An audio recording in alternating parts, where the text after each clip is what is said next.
बरं चला, तुमचे लग्न नाही झालं अजून, तुम्हाला मुलं नाही, मुलांचं काय मत असते माहिती नाही, प्लीज हात खाली घ्या. आता ज्यांना मुलं आहे मी त्यांना विचारतो का कधी पैशासाठी तुम्ही तुमच्या मुलांचं नाव बदनाम करू शकता का? का हो? साला जे कमवतोय त्यांच्यासाठीच तर कमवतोय, हे सांग. जे बी कमवतोय कोणासाठी कमवतोय?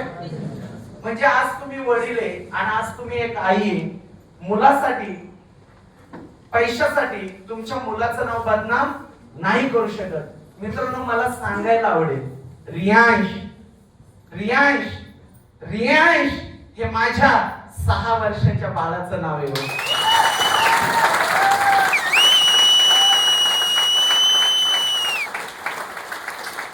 जर आज तुम्ही एक वडील आहे, तुम्ही आई आहे, तुमच्या मुलाला पैशासाठी तुमच्या मुलाचं नाव बदनाम नाही करू शकत साला, मग हे वडील त्या नावाला धक्का तरी पोचू देतील का? ऍक्च्युली आजच ह्या इंडस्ट्रीजला आहे ना, एक खराब इंडस्ट्रीज म्हणून लोक बघताय, लोक नाव ठेवताय, शिवाय देताय.